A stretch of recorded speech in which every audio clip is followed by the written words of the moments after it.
이제 오늘로 올해의 마지막 달 12월이 시작이 됐지요. 예, 그리고 커브도 오늘 사도행전을 마무리하면서 베케션에 들어갑니다.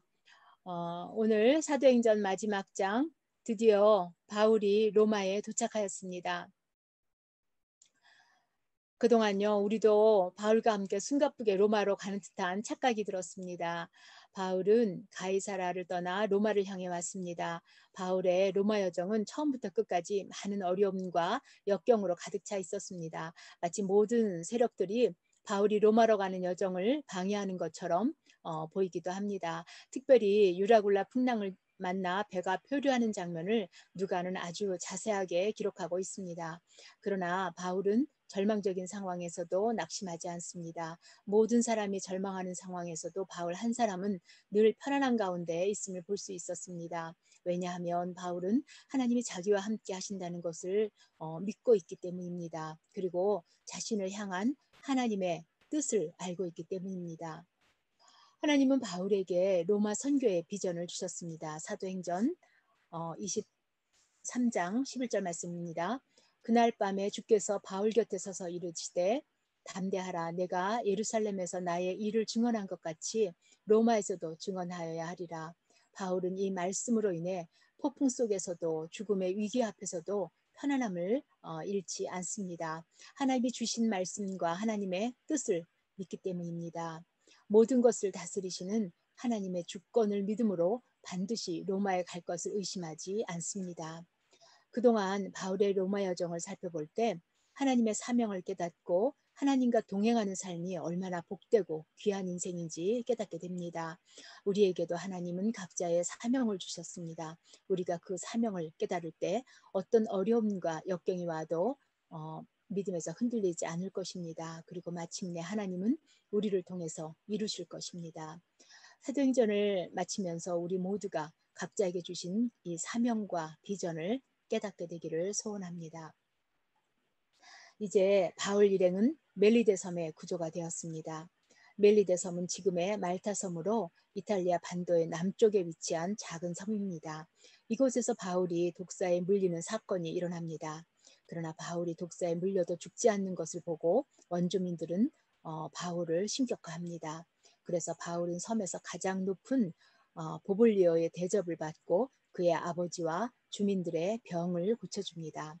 그리고 그 섬에서 3개월을 머물면서 환대를 받고 떠날 때는 쓸 것들을 배에 잔뜩 실어줬다고 했습니다. 바울은 죄수의 신분으로 배를 탔지만 폭풍의 위기를 겪으며 그 배의 리더로 영적 지도자가 되었습니다. 처음엔 백부장이 선언과 선주의 말을 더 믿었습니다. 그러나 후에는 백부장은 바울을 살리려고 죄수들을 죽이지 않고 먼저 헤엄쳐서 육지로 가도록 했습니다. 그리고 멜리데 섬에 표류되어서도 이제 이 섬에서 가장 영향력 있는 사람이 되었습니다. 섬 원주민들은 바울 일행을 처음엔 죄수로 여겼지만 하나님의 사람으로 존귀한 자로 대접을 합니다. 이것은 하나님이 바울을 위해 준비하신 위로라고 생각이 됩니다. 또 바울은 로마에서 마중 올라온 성도들을 보고 하나님께 감사하고 담대함을 얻었다고 하였습니다. 15절 말씀인데요. 그곳 형제들이 우리 소식을 듣고 아비어 광장과 트레이스 타베르네까지 맞으러 오니 바울이 그들을 보고 하나님께 감사하고 담대한 마음을 얻으니라. 많은 성도들이 바울을 영접했다는 것은 바울이 복음을 듣고 로마에 왔을 때 이미 그곳에도 그리스도인들이 있었다는 것을 말해주고 있지요. 믿음의 공동체가 있었음을 알 수 있습니다. 앞서서 고넬리오와 같은 백부장이 로마로 귀환하면서 로마에도 이미 많은 믿음의 형제자매들이 있었을 것입니다. 믿음의 공동체는 너무나 중요하다고 생각합니다. 사도행전의 저자 누가는 바울의 로마 여정을 기록하면서 그는 계속해서 우리라는 표현을 사용하고 있습니다. 사도 바울을 중심으로 하고 있지만 복음의 공동체로 함께 움직이면서 사역하고 있음을 말해주고 있습니다. 신앙생활도 공동체를 중심으로 해야 하고요. 전도와 선교도 공동체가 함께 해야 한다고 생각합니다. 이제 바울의 로마에서의 사역을 살펴봅니다. 바울은 로마에서도 늘 하던 대로 유대인들에게 먼저 다가갑니다. 17절 말씀입니다. 사흘 후에 바울이 유대인 중 높은 사람을 청하여 그들이 모인 후에 이르되 여러분 형제들아, 내가 이스라엘 백성이나 우리 조상의 관습을 배척한 일이 없는데 예루살렘에서 로마인의 손에 죄수로 내준 바 되었으니.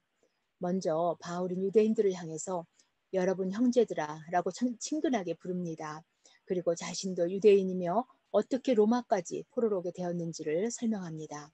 자신은 유대교에 반하는 어떤 잘못도 한 적이 없는데 유대인들이 자기를 로마인의 손에 범죄자로 넘겨주었다고 말합니다. 그리고 그들에게 바울은 자신을 변호하고 자신을 변호하는 것을 통해서 복음을 증거합니다. 그러자 유대인들은 바울에 대해 소식을 들은 것이 없지만 바울의 입장에 대해 한번 들어보겠다고 합니다. 바울은 이스라엘의 소망에 관해서 변증을 합니다. 이스라엘의 소망은요, 메시아에 관한 것이지요. 예수님이 죽으시고 부활하심으로 이스라엘이 바라던 메시아가 되었고 그 소망이 되었다고 말합니다. 그러나 그들의 반응이 미온적입니다. 그러자 바울은 유대인에게서 이방인들에게로 그의 사역을 넓힙니다. 바울은 2년 동안 자기의 셋집에서 온 사람들에게 문을 열고 복음을 전합니다. 바울은 새벽부터 저녁까지 열심히 복음을 전합니다. 설교의 주제는요, 31절 말씀에 나와 있습니다. 하나님 나라를 전파하며 주 예수 그리스도의 가난 모든 것을 담대하게 거침없이 가르치더라. 첫째는 하나님 나라를 증거하는 것이고요. 둘째는 예수에 관한 것입니다. 이렇게 해서 복음은 로마 땅에 널리 흥황하게 퍼져나가게 됩니다. 하나님께서는 바울을 당시의 세계 중심에 있던 로마로 보내셔서 복음을 확장시켜 나가십니다. 그리고 바울이 한 것처럼 담대하게 거침없이 이 놀라운 역사는 주님이 오시는 그날까지 계속해서 전진해 나갈 것입니다.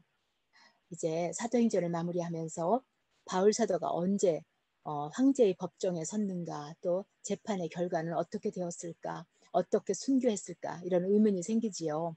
그러나 이것에 대해서는 기록이 되어 있지 않습니다. 아마도 이런 내용들은 지금 사도행전의 주제가 아닐 것입니다. 사도행전은 오직 복음에 증인된 사도들의 복음을 듣고 구원받은 자들이 하나님 나라를 거침없이 증거함으로 하나님 나라가 날로 확장되는 것입니다. 사도행전이 다른 모든 성경들과 다른 점이 있지요. 끝나지 않았고 마무리되지 않은 채 28장으로 마감되었습니다. 마침표로 끝난 것이 아니라 쉼표로 끝이 나 있습니다. 이것은 우리로 하여금 사도행전 29장을 써내려고 해야 되는 것을 말씀해 주고 있습니다. 사도행전을 시작할 때 주님이 부탁하신 말씀이 있었습니다. 사도행전 1장 8절 말씀입니다. 오직 성령이 너희에게 임하시면 너희가 권능을 받고 예루살렘과 온 유대와 사마리아 땅끝까지 이르러 내 증인이 되리라. 우리도 바울 사도처럼 하나님이 보내시는 곳까지 달려가면서 하나님이 세우시는 마지막 시간까지 복음의 증인으로 살기를 원합니다. 그래서 사도행전이 우리로 인해서 마무리되기를 간절히 원합니다. 네, 함께 기도하시겠습니다.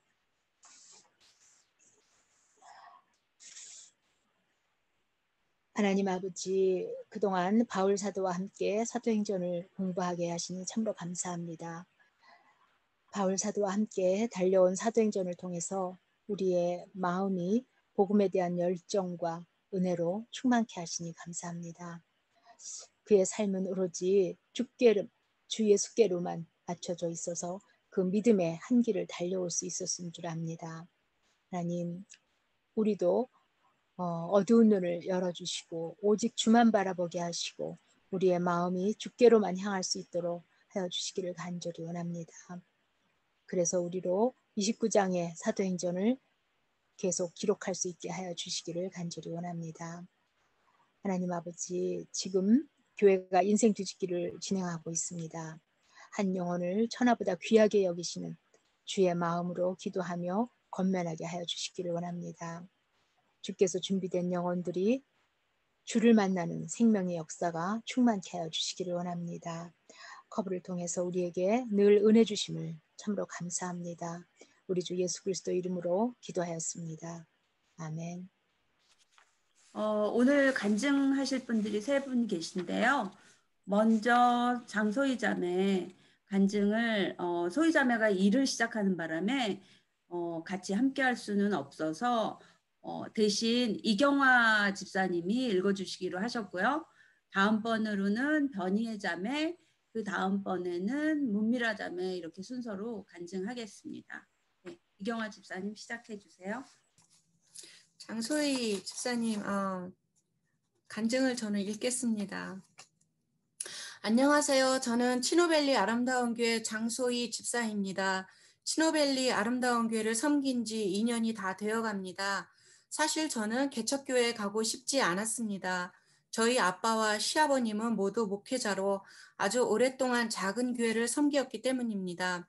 처음 미국에 와서 아름다운 교회를 다니게 되었는데 제가 느낀 아름다운 교회는 찬양팀도 있고 성가대도 있으며 1부, 2부, 3부로 나뉘어 예배를 드릴 정도로 성도들이 많은 대형 교회였습니다. 한영원 품기와 인생 뒤집기, 셀 모임을 하면서 또래 언니 오빠들과 교제하며 은혜 나누는 그 시간들이 제게는 위로였으며 행복이었습니다. 그런데 다시 개척교회를 가면 외로운 신앙이 될 것이라 생각했습니다. 그래서 조준민 목사님께 집 사주시면 교회에 헌신하겠다고 으름장을 놓았습니다. 그랬더니 조 목사님께서 이렇게 명예욕이 있으신 분이냐며 직사직분을 그리도 소원했었냐며 그래도 1년 동안 잘 섬겨주셔야 직사직분을 받을 수 있다고 열심히 기도하라고 하셨습니다. 그렇게 지난 2년을 뒤돌아보면 외로운 신앙이 아닌 보다 끈끈한 대가족 신앙을 배웠습니다. 마치 전쟁 때 헤어진 언니 오빠와 동생들을 만난 듯한 집에서 오손도손 하하호호 웃으며 지내다 보니 어느덧 집사 직분도 주시더라고요. 그래서 저희 부부는 대가족 치노밸리 아름다운 성도님들에게 사랑방을 제공하고 싶었습니다. 필리핀 교회를 나눠 쓰고 있다 보니 교회의 장소가 없었는데 저희 집이 사랑방이 되어 오고 가며 다니시며 교제를 하며 기도 제목을 나누는 기도의 거처가 되게 해달라고 소망하며 집을 보고 다녔습니다. 그러다가 처음으로 신랑과 제가 원하던 조건들을 충족시키는 집을 찾게 되었고 첫 오퍼를 놓게 되었습니다. 오퍼를 놓고 주일 저녁에 양가 부모님들께 집을 사려고 하니 기도해달라고 부탁드렸습니다. 그랬더니 두 분 모두 오늘 설교가 무엇이었는지 아니 하시면서 저희에게 또 설교를 해주시더라고요. 그렇습니다. 저희는 양가 부모님들께 전화를 드릴 때마다 설교를 듣습니다. 직업병 쉽게 고쳐지지 않습니다. 설교의 내용인즉슨 하나님께서 먼저 예배에 가셨다. 이 땅을 너에게 주셨으니 취하라는 말씀이었습니다. 그래서 주님께서 이 집을 주시겠구나 생각하며 주셔도 감사요. 안 주시면 더 감사함으로 마음에 평강이 있었습니다. 아니나 다를까 처음 오퍼를 넣은 첫 집에 당당하게 오퍼가 되었습니다.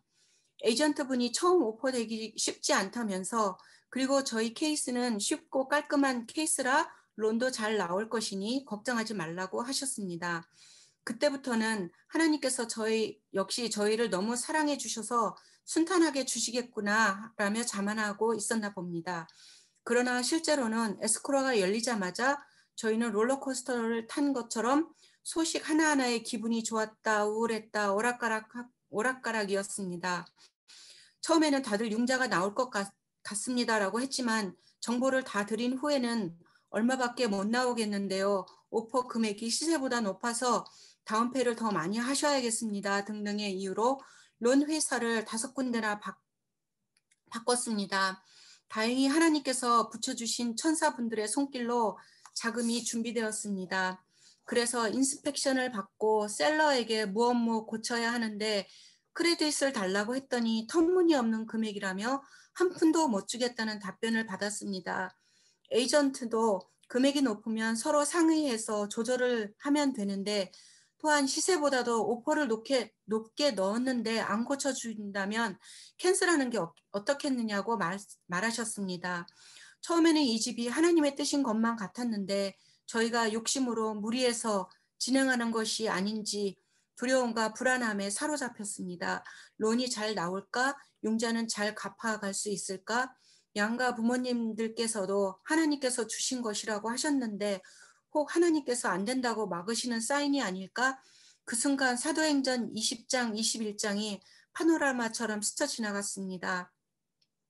바울도 제자들도 다 같이 성령의 감동을 받았습니다. 함께 성령님의 음성을 듣고 제자들은 예루살렘에 들어가면 안 된다고 말합니다. 하지만 바울은 담대히 내가 달려갈 길과 주 예수께 받은 사명 곧 하나님의 은혜의 복음을 증언하는 일을 마치려 하면은 나의 생명조차 조금 더 귀한 것으로 여기지 아니하노라 라고 말했습니다. 똑같이 성령의 음성을 들었지만 제자와 바울의 반응은 확고히 달랐습니다. 저희 부부 또한 교회를 위해 사랑방이 될 수 있는 기도의 거처를 달라고 기도해서 응답을 받았다고 믿었지만 두려움과 불안함이 엄습하니 이 집이 아닌가라는 사람의 생각을 하고 있었습니다.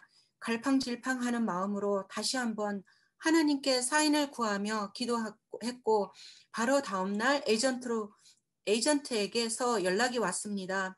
셀러가 오해가 있었다며 크레딧 전부를 깎지 않고 사인해서 보내주었습니다. 그리고 지난 강풍으로 산불이 나고 대피령이 떨어졌을 때 저희가 사려는 집 담벼락도 무너져서 셀러가 깨끗하게 새 것으로 교체해 주었습니다. 걱정했던 론 이자도 모두 가장 좋은 곳으로 주셨습니다. 하나님은 역시 이 집을 교회의 사랑방으로 허락하셨고 더 좋은 것으로 채워주셨습니다.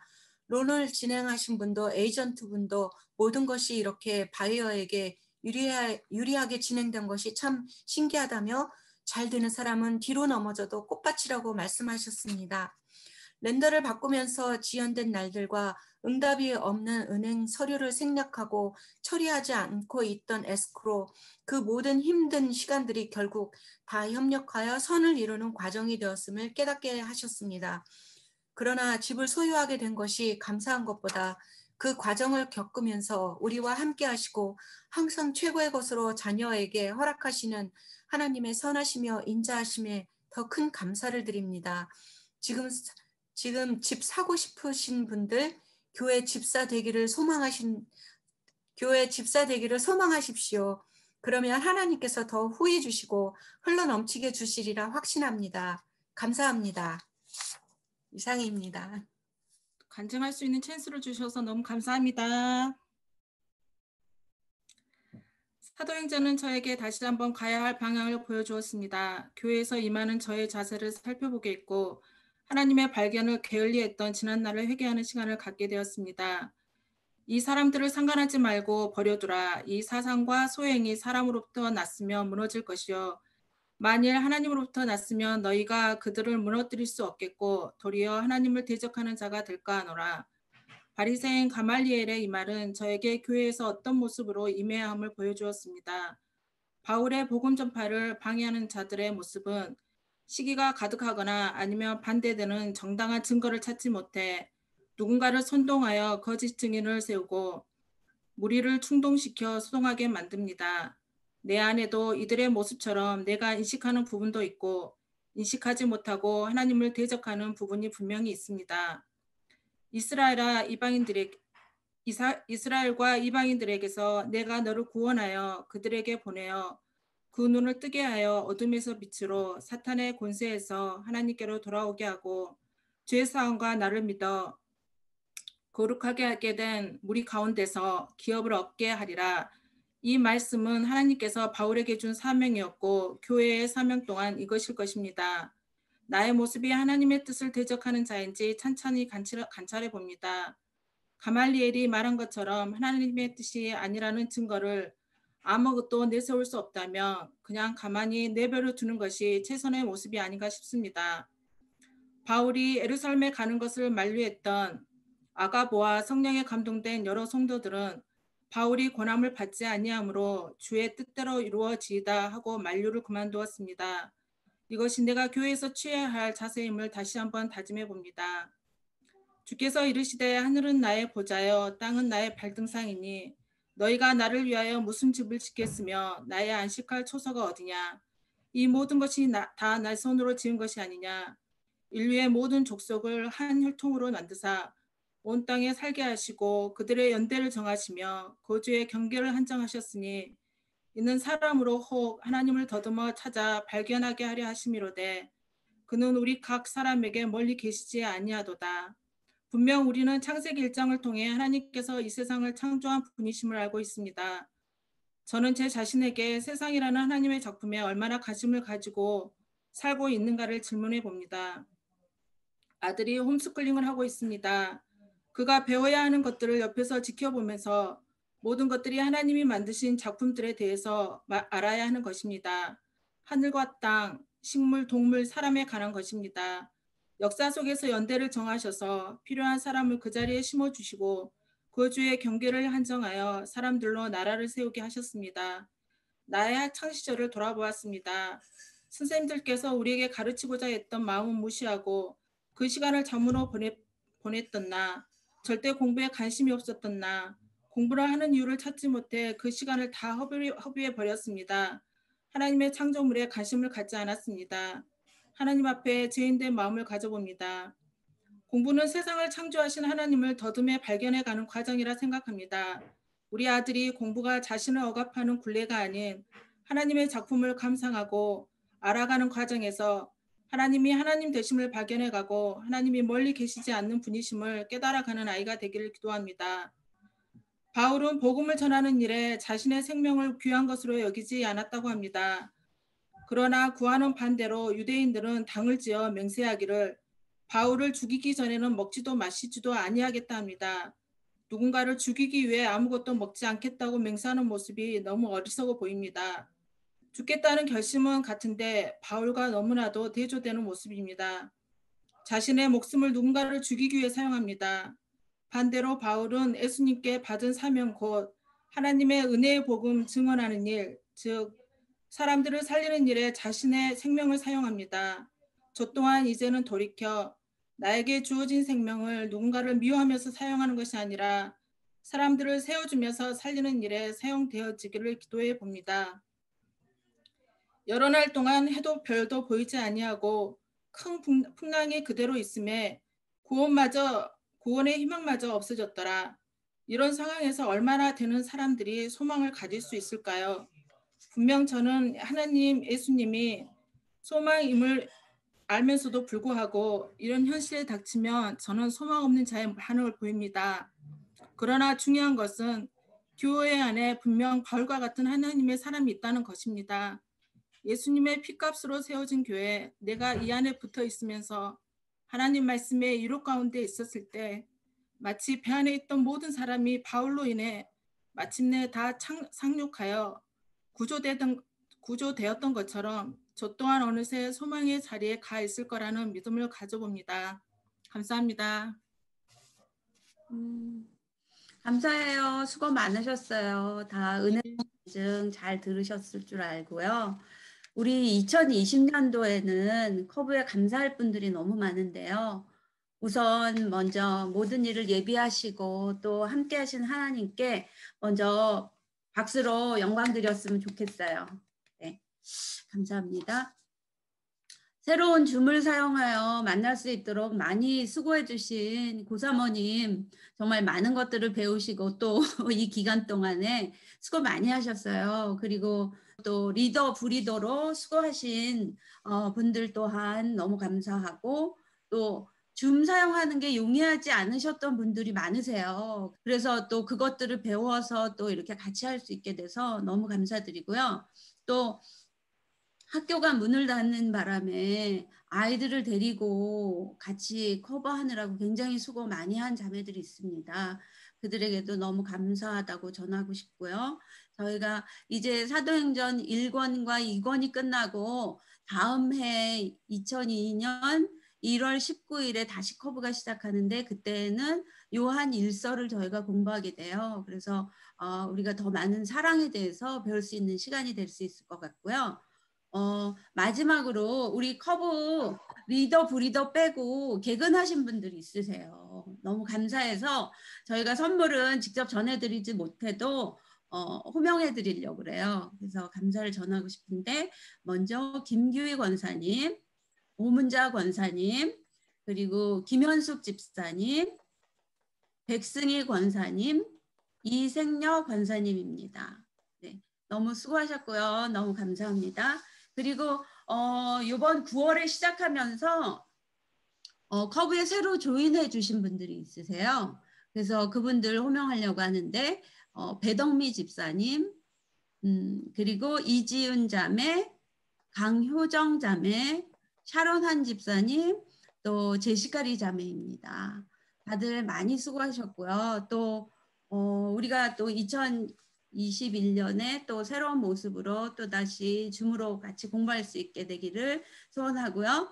또 광고가 하나 있어요. 저희가 아름다운 커피 브레이크 비누팀에서 올게닉 샴푸 비누하고 또 보습 비누를 만들었어요. 전번에 5월 달에 한번 만들어서 판매를 했는데 이 기금은 교회와 커브에서 사랑의 손길로 사용할 수 있도록 저희가 봉사하는 손길로 모여서 같이 비누를 만들어서 3개들이 한 박스에는 25불 그리고 5개들이 한 박스에는 35불에 판매하기 시작했어요. 다음 2주 동안에 저희가 판매할 텐데 구입하실 분들은 제게 카톡으로 연락 주셔도 되고요. 교회에서 구입하실 수 있습니다. 수고 많으셨고요. 우리 마무리 기도하고 끝내겠습니다. 함께 기도하시겠습니다. 사랑과 긍휼이 풍성하신 하나님 아버지, 2020년의 커피 브레이크를 하나님의 은혜 가운데 잘 마무리할 수 있도록 허락하심에 감사를 드립니다. 사도행전을 공부하며 각자의 삶에도 하나님이 함께 하신 것들을 간증케 하시고 또 앞으로의 삶에도 성령님이 인도하심 안에서 각자의 행전을 써나가기를 기대합니다. 우리에게 허락하신 많은 일들로 인해 우리가 더욱 하나님과 친밀한 시간을 누리게 허락하심에 감사를 드립니다. 아버지 하나님으로 인해 많은 곳에 하나님 나라의 회복이 넉넉히 이루어지고 있는 것을 우리로 소망하게 하시고 발견할 수 있는 마음들을 허락하여 주심에 감사를 드립니다. 우리로 소망이 있게 허락하신 아버지의 긍휼하심에 감사를 드립니다. 이제 연말 방학 동안에도 하나님 각자의 가정을 지켜주사 현숙한 여인의 모습으로 가정을 잘 지키게 하여 주시고 우리 안에 감사와 찬양이 회복되었다는 시간들이 우리의 간증이 될 수 있도록 주님 함께하여 주시옵소서. 방학 동안 또 잘 쉬고 주 안에서 평안을 누리다가 다시 만날 때 또한 기쁨으로 만날 수 있게 하여 주시기를 기도합니다. 날마다 우리와 동행하시며 세상 끝날까지 함께 하신다고 약속하신 우리 주 예수 그리스도 이름 받들어 기도했습니다. 아멘. 감사합니다. 수고하셨습니다.